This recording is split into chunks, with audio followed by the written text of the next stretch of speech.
Assalamualaikum warahmatullahi wabarakatuh. Apa kabar soleh dan soleha semuanya? Semoga antum dalam keadaan sehat walafiat dan selalu dalam lindungan Allah Subhanahu wa taala. Amin ya robbal alamin. Perkenalkan, nama Ustazah Rina Guspitasari. Di sini Ustazah akan mengajar ilmu pengetahuan sosial. Baiklah, soleh dan soleha, silakan simak materi berikut.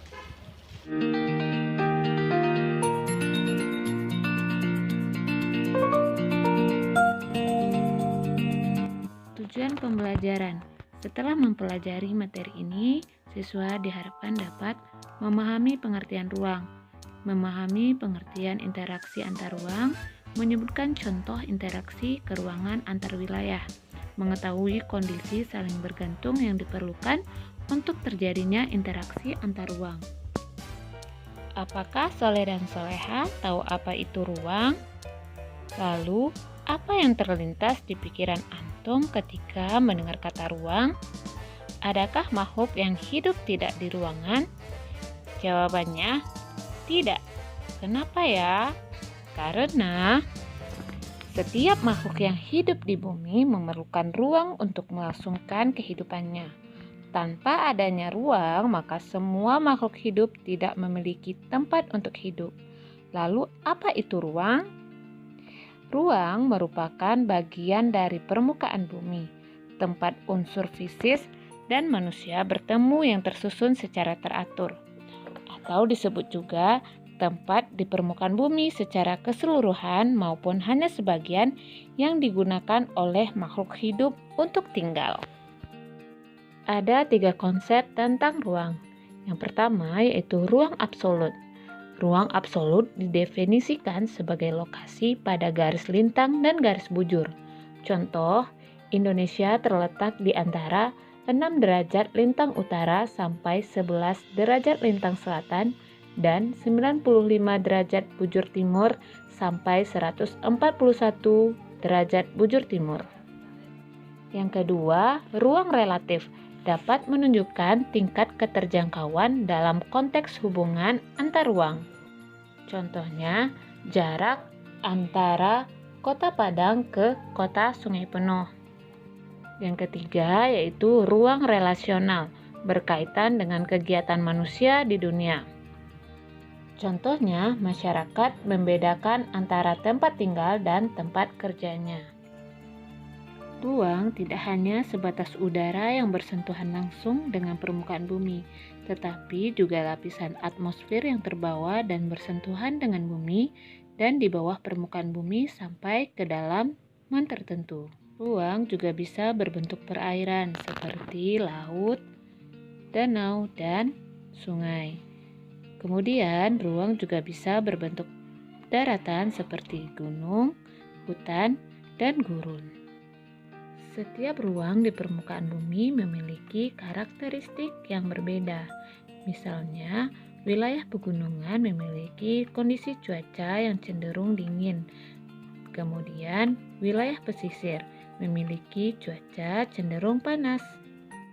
Hasil alamnya pun berbeda. Wilayah pegunungan memiliki hasil alam seperti sayuran, sedangkan wilayah pesisir menghasilkan ikan dan garam. Perbedaan inilah yang menghasilkan interaksi antar ruang. Interaksi antar ruang didefinisikan hubungan timbal balik penghuni ruang dalam rangka untuk memenuhi kebutuhan karena perbedaan potensi setiap ruang. Syarat terjadinya interaksi antar ruang. Yang pertama, saling melengkapi atau complementarity adalah kondisi saling melengkapi yang terjadi jika ada wilayah-wilayah yang berbeda komoditas yang dihasilkannya. Contohnya, wilayah Sungai Penuh merupakan penghasil padi, sedangkan wilayah pesisir selatan merupakan penghasil ikan. Wilayah Sungai Penuh membutuhkan ikan, sedangkan wilayah pesisir selatan membutuhkan padi.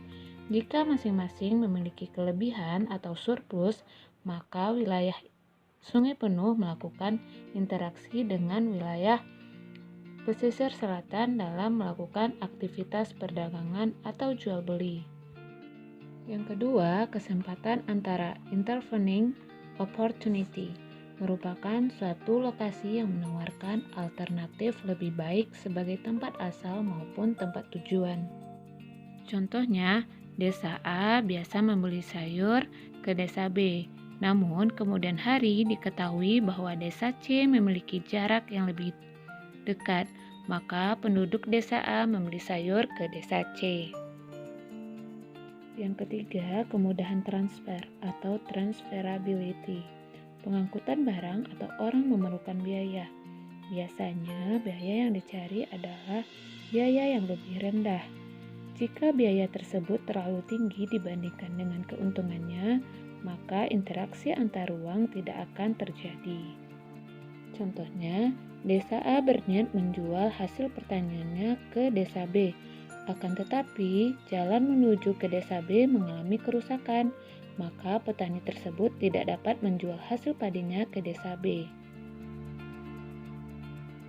Berikutnya, bentuk interaksi antar ruang. Yang pertama, mobilitas penduduk. Mobilitas penduduk adalah interaksi dalam bentuk pergerakan atau perpindahan manusia. Contohnya seperti urbanisasi, imigrasi, transmigrasi, perjalanan penduduk antar wilayah untuk bekerja atau wisata.